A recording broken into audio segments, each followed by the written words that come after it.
Hello everyone. So in today's lecture, we are going to discuss about one major topic which is of your NCERT syllabus topic also, as well as important for the MCQ purpose. It means competitive exam purpose also, it is very important.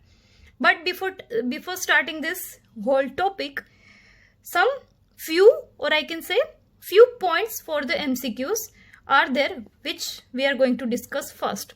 Then later we'll start with a major new topic. Okay, but ये जो नया topic हम start करेंगे later on after few points, वो topic है जो कि आपके सिलेबस में दिए हैं, थोड़े बहुत पॉइंट्स ही दिए हैं एंड डायरेक्टली कुछ नेम्स दिए हैं, but they have not given any description और any kind of detailing about that particular terms and words, right. So पूरा टॉपिक है वो हम देखेंगे, बट आपके टेक्स्ट बुक के सिलेबस में बहुत ही कम उसके बारे में दिया गया है, जबकि एमसीक्यूज में बहुत डीपली पूछा जाता है, राइट. तो हम वो पूरा टॉपिक है वो कवर करेंगे 2 लेक्चर में. आज हम उसका हाफ पार्ट कवर करेंगे, नेक्स्ट लेक्चर में हम उसका दूसरा हाफ पार्ट है वो कवर करेंगे, ठीक है. तो इस हिसाब से हम कुछ 2 लेक्चर से वो लाइन अप करेंगे. But before starting that new topic, हम कुछ एमसीक्यू रिलेटेड फ्यू पॉइंट्स के बारे में पहले बात कर लेते हैं, right. So that topic is examples of some autosomal characters in human. So in human we are going to discuss some characters which are, or these genes which are present on the chromosomes which are autosomes. Okay, ऐसे chromosomes पे present है जो कि autosomes है. It means the chromosome number from 1 to 22 और 22nd, right. तो इस हिसाब से हम इतने क्रोमोसोम हैं, उसमें ऐसे कुछ जीन्स हैं जिसके पर्टिकुलर कैरेक्टर्स हैं जो कि हम वाइडली स्टडी करते हैं और देखा जाता है ज़्यादातर, तो उसके बारे में बात करते हैं. सो पहला कैरेक्टर है eye colour. Okay, so here 2 characters are given, dominant and recessive. तो आई कलर की अगर हम बात करने जाएं, देन डोमिनेंट कलर होता है brown and black, while the recessive colour is blue. So as you all know, blue colour eyed people है वो बहुत ही कम देखने को मिलते, रेयर होते हैं, राइट.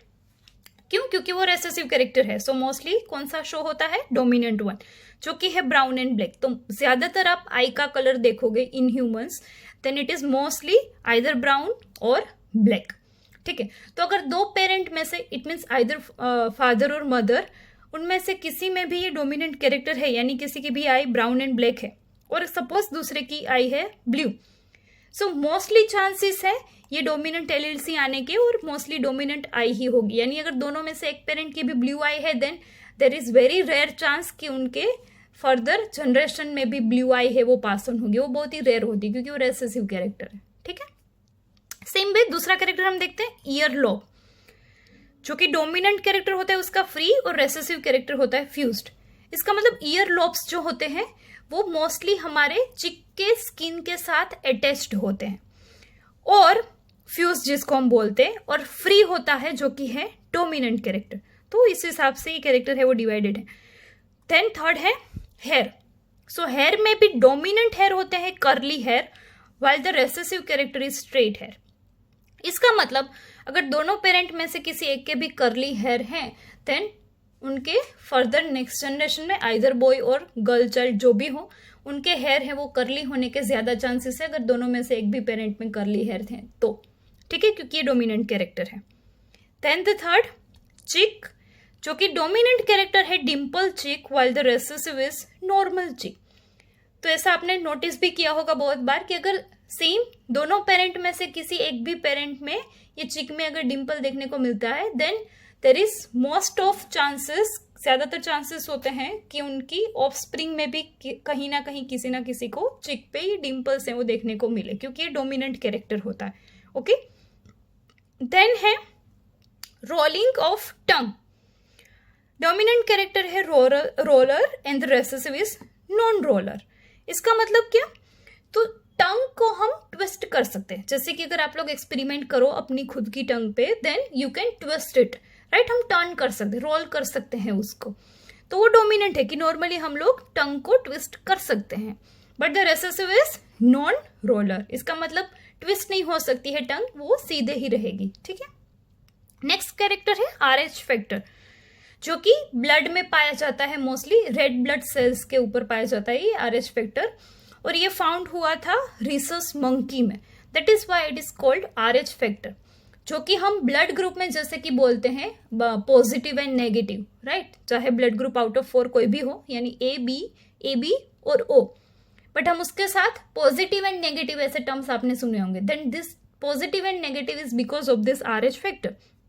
अगर RH फैक्टर प्रेजेंट है RBC में then it is called positive. तो सपोज A ब्लड ग्रुप है और उसमें ये RH फैक्टर भी प्रेजेंट है, then we call it A blood group A positive, ठीक है। और अगर RH फैक्टर एब्सेंट है then we call it RH negative, ठीक है। तो उसमें डोमिनेंट कौन सा है? RH positive. तो आप लोगों ने नोटिस किया होगा कि जितने भी लोगों का मोस्ट ऑफ ब्लड ग्रुप है वो पॉजिटिव ही होता है, नेगेटिव बहुत ही कम होता है। क्यों? क्योंकि डोमिनेंट कैरेक्टर है, मोस्ट ऑफ में RH फैक्टर देखने को मिलता ही है। That is why we call it positive. A positive, B positive, O positive, right. तो मोस्ट ऑफ ब्लड ग्रुप्स हैं वो पॉजिटिव ही होते हैं, negative is very rare, okay. And the last, skin pigmentation. तो normal skin and albino. Normal means you can say different tones skin के होते हैं, ठीक है, ब्राउन, डार्क, थोड़ा light.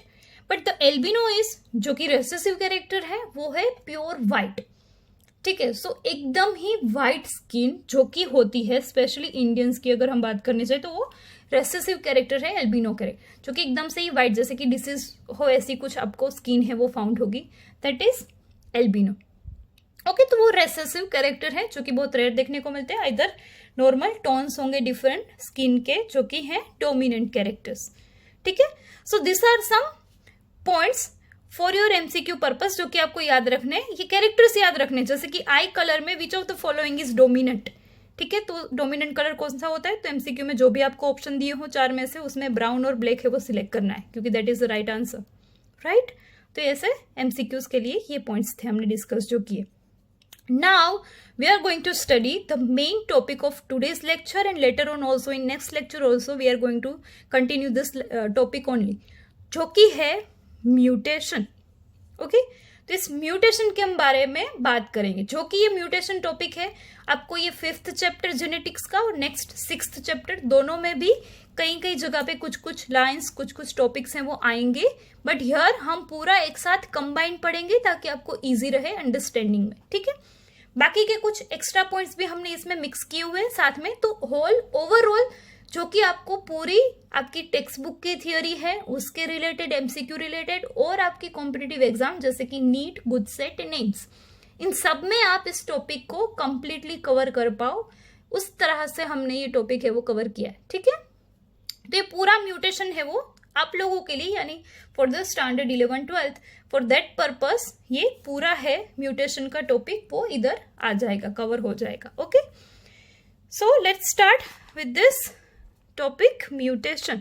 Now what is mutation? So it is a sudden heritable change in genetic material, which means DNA, of an organism is called as mutation. तो mutation क्या है?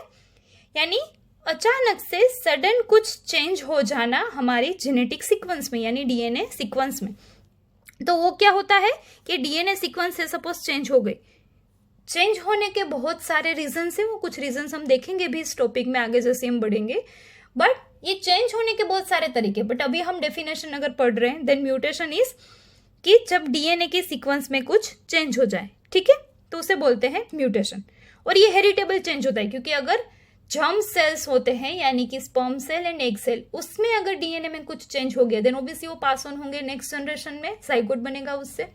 तो ये जो चेंजेस हुए हैं वो आगे फर्दर जनरेशन में भी पास ऑन होंगे, ठीक है, तो वो हेरिटेबल होते हैं। Now mutation are a source of discontinuous variation.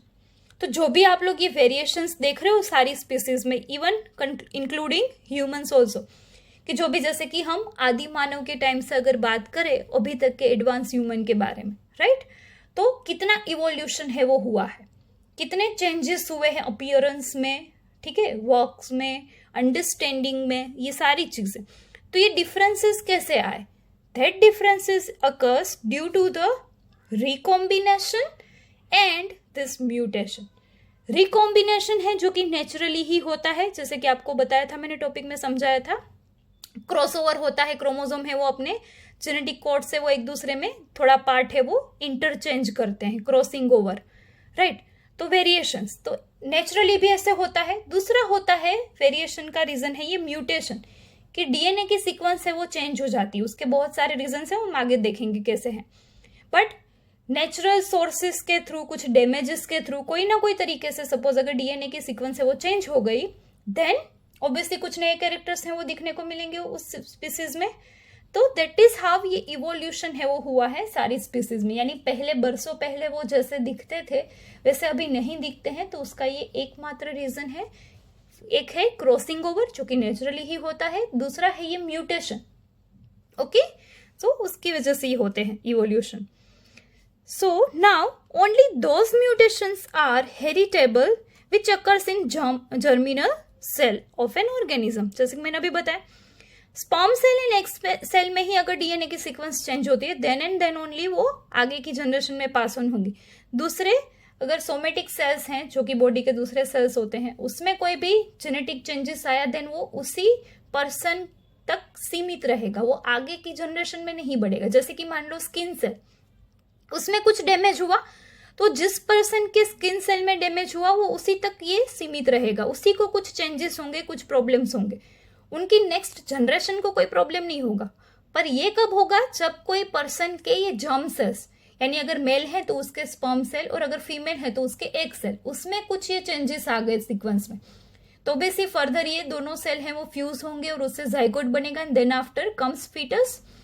तो फिर अगर ये ऐसी सीक्वेंस अगर चेंज हो गई जर्म सेल की तो ये आगे की जनरेशन में पास ऑन होगी, यानी that character will be a heritable. Okay, but somatic mutations are also heritable in vegetative propagated plants. ये सोमेटिक म्यूटेशन से वो कहाँ पे हेरिटेबल होंगे, तो नॉर्मली तो नहीं होंगे ह्यूमंस में, तो कहाँ पे होंगे, तो प्लांट्स में। तो जैसे कि आपको पता है प्लांट्स में रिप्रोडक्शन का एक दूसरा भी टाइप है जो कि होता है वेजिटेटिव प्रोपोगेशन, यानी कि प्लांट का कोई भी एक पार्ट हम लेके उसको ग्रो करवाए तो पूरा प्लांट है वो ग्रो हो जाता है ना। तो बहुत बार आप लोगों ने देखा होगा कोई भी स्टेम है उसको काट के हम सीधा ही अगर ग्रो करवा दे तो वो अपने आप ही मिट्टी में पूरा है वो खिल जाएगा, है ना, पूरा ग्रूम हो जाएगा। तो ये जो ग्रो होता है प्लांट, वो कैसे हमने ग्रो करवाया, प्लांट के ही किसी पार्ट को लेके, स्पेशली स्टेम को लेके। तो ये स्टेम मतलब क्या, ये तो सारे वेजिटेटिव प्रोपोगेशन ही हो गया कि किसी स्टेम के पार्ट को काट के हम वापस से उसको मिट्टी में गाड़ के पूरा ग्रो करवा सकते हैं प्लांट को। तो उसमें हम ये अगर ऐसे प्लांट में सोमेटिक सेल में भी अगर म्यूटेशन हुआ है तो उसकी जो नेक्स्ट जनरेशन आएगी उसमें भी ये म्यूटेशन यानी ये वेरिएशन है वो देखने को मिलेगा। ठीक है, this mutation word was given by the Hugo the Vries नाम के जो साइंटिस्ट थे, उन्होंने ये वर्ड दिया है। तो ये आपको एमसीक्यू के लिए याद रखना है। ठीक है, ह्यूगो द व्रिस, उन्होंने ह्यूगो द व्रिस ने ये वर्ड दिया, ये टर्म दी म्यूटेशन। और ये म्यूटेशन क्या है, सो जेनेटिक चेंज होना सीक्वेंस में, डीएनए के सीक्वेंस में कुछ चेंज हो जाना, that is called mutation. Okay okay, so जैसे कि हमने अभी म्यूटेशन का इंट्रो देखा कि म्यूटेशन होता क्या है। अब ये म्यूटेशन होता किससे है, यानी ये म्यूटेशन होने के रीजंस, उसको हम देखते हैं, जो कि है म्यूटाजेंस जिसको बोलते हैं। So mutagens are those substances which causes mutation, जिसकी वजह से म्यूटेशन होता है। So they are of two types, पहला है फिजिकल म्यूटाजेंस एंड दूसरा है केमिकल म्यूटाजेंस। सो उसमें भी हम पहले टाइप की अगर बात करें दैट इज फिजिकल, तो फिजिकल में मेनली इंक्लूड होते हैं रेडिएशंस। तो रेडिएशंस के थ्रू कुछ डीएनए है वो डैमेज होता है, इसका मतलब उसकी सीक्वेंस है वो कुछ डैमेज होती है, तो उसको बोलते हैं फिजिकल म्यूटाजेंस। तो पहले तो ये म्यूटाजेंस की डेफिनेशन याद रखना अगर एमसीक्यू में पूछे जाए तो। ओके, सो नेक्स्ट, फिजिकल में भी यानी रेडिएशन में भी टू टाइप्स के रेडिएशन होते हैं, as you all know, ionizing radiation and non-ionizing radiation. So ionizing includes alpha, beta, gamma and X-rays, while the non-ionizing radiations includes ultraviolet rays. Okay, तो ये दो तरह के radiations होते हैं. Now, especially if we talk about UV rays, then this UV rays has less penetration power, so they don't cause any effect in the higher animals. जैसे कि वो लेस पेनिट्रेशन पावर होता है, वो ज्यादातर पेनिट्रेट अच्छे से नहीं कर पाते हैं किसी भी बैरियर में, जैसे कि स्किन बैरियर, तो हायर ऑर्गेनिज्म में वो इतना इफेक्ट नहीं करेंगे, ठीक है। But UV rays and the radiations are effective mutagens in microbes. But वो माइक्रोब्स यानी क्या, सिंगल सेल ऑर्गेनिज्म है, उनका एक ही सेल है, पूरा बॉडी उनका एक सेल है। तो अगर मान लो ये एक ही सेल की, अगर प्लांट की बात की जाए तो सेल वॉल, और अगर हम ये माइक्रोब्स की बात करें तो उनका आउटर कवर होता है, आउटर लेयर होता है, वो क्या होता है, साइटोप्लाज्म के ऊपर लेयर होता है, ठीक है। अगर हम ये बात करें प्लांट सेल में तो ठीक है सेल वॉल है, बट साइटोप्लाज्मिक वॉल जो होती है प्रेजेंट, अगर एक ही वॉल है, एक ही बैरियर है, मान लो ये एक ही वॉल को अगर पार कर दिया रेडिएशंस ने, देन इसका मतलब पूरा सेल है वो बस्ट हो जाएगा, क्योंकि दूसरे लेयर्स तो है ही नहीं प्रोटेक्शन के लिए, है ना। ऐसे माइक्रोब्स होते हैं उसमें ये रेस है वो हार्मफुल ज्यादा होते हैं। Due to more effect leads to death of a microbes, तो सीधे ही माइक्रोब से वो मर जाएंगे। अगर ये सेल टूट जाएगा इसका मतलब क्या, उनका पूरा बॉडी तो टूट गया, तो ये सीधे ही मर जाएंगे। UV rays are used to sterilise operation theatre, जैसे कि ऑपरेशन थिएटर में ऑपरेट करना होता है किसी भी पेशेंट को, यानी उसका ब्लड है वो डायरेक्टली एयर के कांटेक्ट में आता है। तो मान लो अगर एयर में ऐसे हार्मफुल पैथोजेनिक माइक्रोब से वो प्रेजेंट है, ठीक है, तो वो सीधे ही उनके ब्लड में है वो घुल जाएंगे, राइट। तो सीधा ही कोई डिसीज है वो उसको हो जाएगा किसी भी पेशेंट को। तो ये ना हो तो before starting the operation what they do, they sterilise the whole operation theatre. इसका मतलब कि उसमें यूवी रेस, यूवी लाइट है वो फिट की हुई होती है, तो वो स्विच ऑन करके थोड़ी देर के लिए, मोस्टली 45 मिनट का टाइम पीरियड होता है, उतनी देर तक ये यूवी रेस है उनको चालू रखते हैं रूम में, ताकि जितने भी माइक्रोब्स अगर प्रेजेंट भी हैं देन वो पूरे सेल से वो टूट जाएंगे, इसका मतलब माइक्रोब से वो मर जाएंगे, ताकि इन्फेक्शन के चांसेस ना रहे। Same process they used in the research laboratories also, where scientist work on the microbes. Microbiology की जो भी लैब्स होती हैं उसमें भी ये स्टेरिलाइजेशन प्रोसेस होती है, क्योंकि पर्टिकुलर माइक्रोब्स पे वर्क किया जाता है। कुछ पैथोजेनिक यानी हार्मफुल माइक्रोब्स पे भी रिसर्चेस होते हैं, तो इन लैब को भी पूरा स्टेरिलाइज करना होता है इसी हिसाब से, यूवी लाइट से, ताकि अगर कोई माइक्रोब से वो रिलीज भी हो गए गलती से कहीं आसपास तो वो मर जाए, किसी को ये इन्फेक्शन ना करे, ठीक है। तो उसके लिए क्या होता है, यूवी रे से वो यूज होते हैं माइक्रोब्स के बॉडी को ब्रेक करने के लिए, इसका मतलब सेल को ब्रेक करने के लिए, okay. By UV rays, two adjacent thymine bind together and form thymine dimer.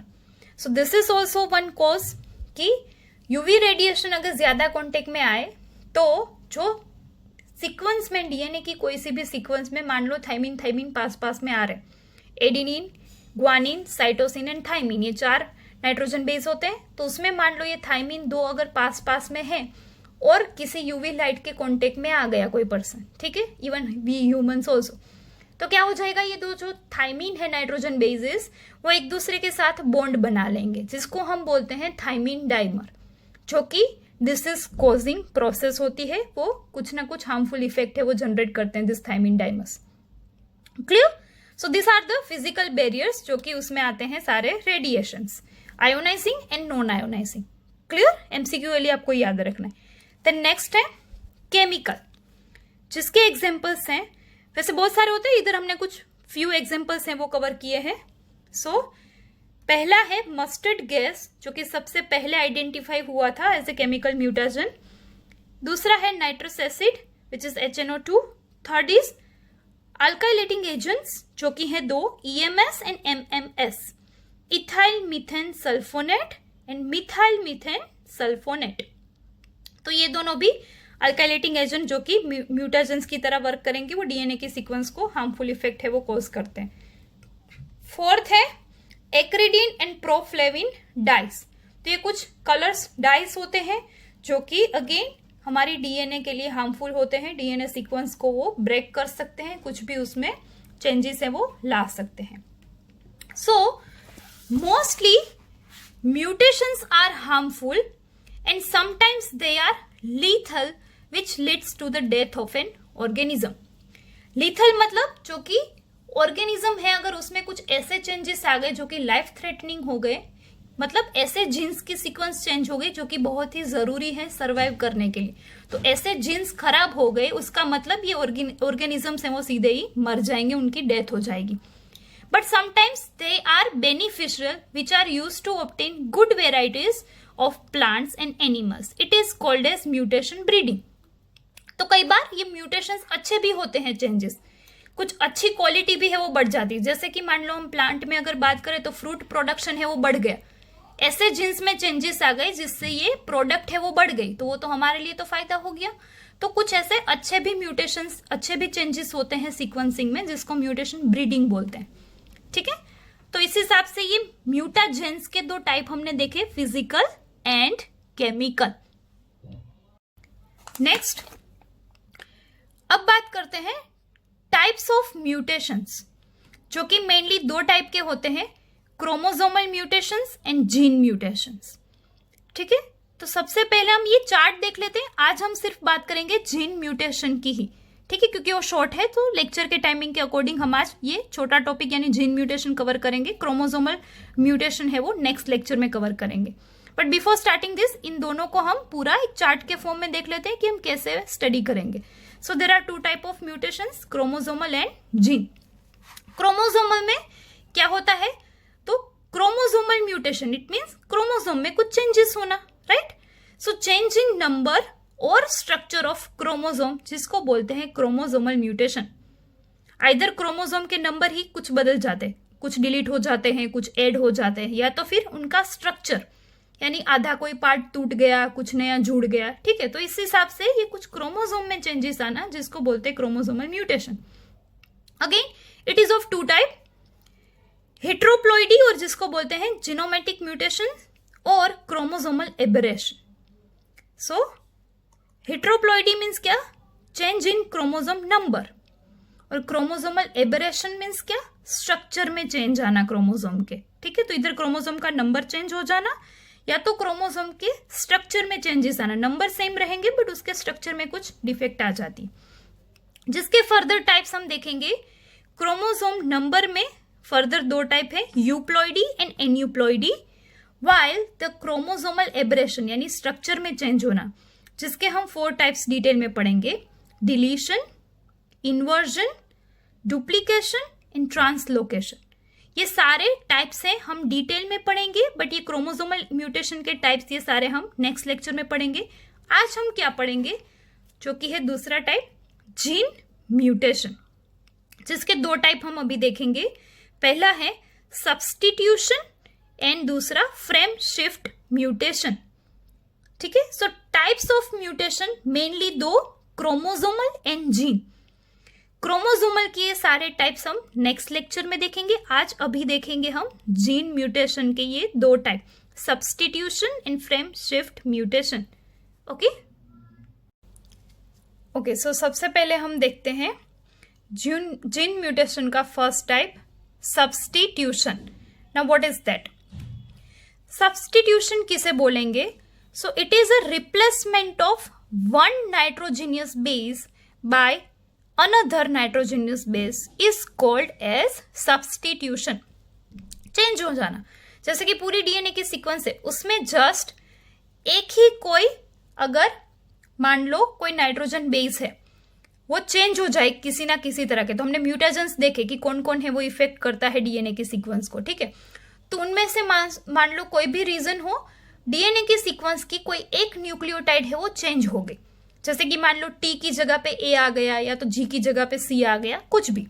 ठीक है, उसे बोलते हैं substitution. So as it cause change in one codon in genetic code which leads to change in one amino acid in structure of protein. तो जैसे कि ये एक न्यूक्लियोटाइड चेंज हो गए, तो उसका मतलब क्या, चेंजेस क्या होगा? तो जैसे कि आप लोगों को पता है कि अमाइनो एसिड, ये 11th में पढ़ चुके हो, नेक्स्ट लेक्चर में भी हम, नेक्स्ट चैप्टर में भी हम पढ़ेंगे डिटेल में, 6th चैप्टर में, कि अमाइनो एसिड्स होते हैं जिससे प्रोटीन बनता है, वो अमाइनो एसिड 3 लेटर कोड से बनते हैं, जैसे कि फॉर एग्जांपल CCA, TTG या ऐसे कुछ भी। ठीक है, वो हम पढ़ेंगे कौन से अमाइनो एसिड के कौन से कोड्स होते हैं, 11th में भी वन आ चुका है बायोमोलिक्यूल्स में। ये 3 लेटर कोड होते हैं एक अमाइनो एसिड के लिए, ठीक है। तो मान लो कोई एक न्यूक्लियोटाइड चेंज हो गई, तो इसका मतलब वो न्यूक्लियोटाइड का जो कोड बन रहा था 3 न्यूक्लियोटाइड्स मिला के एक अमाइनो एसिड, तो वो अमाइनो एसिड भी तो चेंज हो जाएगा। इसका मतलब क्या हुआ कि अमाइनो एसिड चेंज होने की वजह से ये जो प्रोटीन बनने वाला था नॉर्मली, वो प्रोटीन में भी कुछ एक अमाइनो एसिड चेंज हुआ, यानी कुछ डिफेक्ट आ गई, ठीक है। तो इस हिसाब से स्ट्रक्चर ऑफ प्रोटीन है वो पूरा चेंज हो जाएगा सिर्फ और सिर्फ एक न्यूक्लियोटाइड के चेंज हो जाने से, ठीक है। जैसे कि उसका एग्जांपल है सिकल सेल एनीमिया। ये डिसीज जिसको हम बोलते हैं सिकल सेल एनीमिया, ये कुछ इस तरह से ही होता है, एक न्यूक्लियोटाइड के चेंज होने की वजह से ये डिसीज हो जाता है। That is really harmful. Change may not occur sometime because for one amino acid more than one type of codons are present. So it is not like कि every time अमाइनो एसिड है वो change हो जाएगा। तो जैसे कि आपको अगर पूरा टेबल पता हो अमाइनो एसिड का, तो कोई कोई अमाइनो एसिड से उसके 2-3 भी कोड्स होते हैं, यानी 3 डिफरेंट कोड से वो सेम अमाइनो एसिड को कोड करते हैं। तो अगर कोई ऐसा चेंज हो गया कि नया कोड तो बन रहा है पर वो कोड भी किसका है, सेम अमाइनो एसिड का ही है, तो अमाइनो एसिड सेम रहे इसका मतलब प्रोटीन भी सेम ही रहेगा, तो कुछ भी वेरिएशंस नहीं आए, चेंज नहीं आया प्रोटीन में। तो ऐसे चेंजेस कि जो कि सेम अमाइनो एसिड के लिए कोड करते कोडोन बनाता हो, तो वैसे चेंजेस से, वैसे कुछ न्यूक्लियोटाइड चेंज से कोई भी प्रोटीन में डिफरेंस है वो नहीं आएगा। ओके, फर्दर मोर इस सब्सटीट्यूशन के 2 टाइप हैं, सिंपल टाइप्स हैं 2, जो कि है पहला है ट्रांजिशन एंड दूसरा है transversion. Now what is transition? तो ये आपको डेफिनेशन के फॉर्म में ही मैंने इधर दिया है ताकि एमसीक्यू में आपको याद रखना है कि which of the following is called transition, तो आपको पता होना चाहिए, right. So it is a replacement of one purine by another purine, और we can say it is a replacement of one pyrimidine by another pyrimidine. यानी nucleotide में तो change आएंगे, बट किस तरह से? तो प्यूरिन की जगह पे दूसरा प्यूरिन आएगा, बट वो होगा तो प्यूरिन ही, और अगर पिरिमिडिन है तो उसकी जगह पे दूसरा पिरिमिडिन आएगा, बट रहेगा तो पिरिमिडिन ही, तो उसको बोलते हैं ट्रांजिशन, ठीक है। चेंज हुआ बट सेम जोन में, यानी प्यूरिन प्यूरिन में ही चेंज हुए, पिरिमिडिन पिरिमिडिन में ही चेंज हुआ। दूसरा होता है ट्रांसवर्जन, इसका मतलब replacement of purine by pyrimidines और पिरिमिडिन बाय प्यूरिन्स। तो इधर चेंजेस कैसे होते हैं कि कोई भी न्यूक्लियोटाइड जो कि प्यूरिन है वो हटा के वहां पे क्या आ गया, पिरिमिडिन की न्यूक्लियोटाइड आ गई, और कई बार जो पिरिमिडिन जो कि नेचुरली प्रेजेंट है वो हट के वहां पे आ गए प्यूरिन्स, ठीक है। So this kind of changes में अकर, जिसे बोलते हैं transition and transversion. So this is about substitution. ये पहला टाइप जीन म्यूटेशन का, सब्सटीट्यूशन वो खत्म हो गया। दूसरा टाइप था frame shift mutation. So what is frame shift mutation, जिसको दूसरा नाम है जिब्रिश म्यूटेशन भी बोलते हैं, तो आपको याद रखना है वो नाम भी। अब ये क्या है? सो लॉस और एडिशन ऑफ वन और rarely more than one nitrogenous basis in structure of a DNA. Okay, तो वहां पे पहले में क्या हो रहा था, सब्सटीट्यूशन में कुछ चेंज हो जाना, ठीक है। यहां पे क्या हो रहा है, यानी वहां पे देखो नंबर ऑफ न्यूक्लियोटाइड है वो सेम रहेंगे क्योंकि चेंज हो रहे हैं सिर्फ। इधर क्या है, आइदर लॉस और एडिशन, यानी नंबर ऑफ न्यूक्लियोटाइड है वो पूरी चेंज हो जाएगी क्योंकि आइदर कुछ न्यूक्लियोटाइड है सिंगल या तो 2-3 साथ में डिलीट हो जाएगी, पूरी लॉस हो जाएगी, या तो फिर एडिशन है नई ऐड हो जाएगी, ठीक है। उसके भी फर्दर 2 टाइप्स है, पहला है एडिशन एंड दूसरा है डिलीशन। तो जो कि एडिशन मतलब कुछ न्यूक्लियोटाइड्स का ऐड हो जाना, डिलीशन मीन्स कुछ न्यूक्लियोटाइड है वो उसका रिमूव हो जाना, ठीक है। तो उसे बोलते हैं frame shift mutation. So due to frame shift mutation complete reading of genetic code is change, क्योंकि इतनी ज्यादा न्यूक्लियोटाइड है वो पूरी आइदर ऐड हो जाए या तो फिर रिमूव हो जाए, तो जाहिर तौर पर पूरा का पूरा जो फ्रेम है, पूरा का पूरा जीन है वही चेंज हो जाएगा। पहले में क्या हो रहा था कि एक ही न्यूक्लियोटाइड चेंज हो रही थी, ठीक है। तो कई बार ऐसे भी कोडन बन जाते हैं जो कि सेम अमाइनो एसिड को कोड करते हैं सब्स्टिट्यूशन में, तो कोई चेंजेस नहीं होगा, रियलिटी में कोई चेंजेस नहीं होगा। भले ही एक न्यूक्लियोटाइड चेंज हो गई बट समटाइम्स वो कोड करेंगे same nitrogen same amino acid को, ठीक है। तो अल्टीमेटली कोई प्रोटीन में चेंज नहीं आया, but here in this case frame shift mutation nucleotides है वो तो है ही, बट उसमें कुछ ऐड हो रही या तो कुछ डिलीट हो जा रही, यानी चेंज है वो 100% होगा यहाँ पे, ठीक है। तो it leads to change in all amino acid in structure of a protein. So a new protein is formed which is completely different from the previous one. तो इसका मतलब इधर जो नया प्रोटीन बनेगा वो कंप्लीटली डिफरेंट होगा पहले से, तभी तो इसका नाम है फ्रेम शिफ्ट। पूरी फ्रेम ही शिफ्ट हो जाती है, कुछ नया ही प्रोटीन है वो बन जाता है, ठीक है। So we can say frame shift mutations are more harmful as compare to the substitution, क्योंकि सब्सटीट्यूशन हर बार हार्मफुल हो ऐसा जरूरी नहीं है। कोई बार कुछ चेंजेस, एक न्यूक्लियोटाइड चेंज होने के बावजूद भी अल्टीमेटली प्रोटीन है वो चेंज नहीं होता है, but here in this case always protein है वो कुछ नया ही बनेगा, ठीक है। जिसका एग्जाम्पल होता है thalassemia which is a lethal genetic disorder. Lethal है यानी लाइफ थ्रेटनिंग डिसीज है ये थैलेसेमिया जिसको बोलते हैं, ओके। तो ये होता है due to the frame shift mutation. तो आपको ये डिसीज के भी नाम याद रखने एग्जाम्पल में जो भी मैंने बताए, क्योंकि आपको पूछा जा सकता है thalassemia occurs by which of the following mutation. So it occurs due to the frame shift mutation, okay. In the another name also you have to remember. So this is about gene mutation. Next lecture में हम देखेंगे chromosomal mutations, okay. Thank you.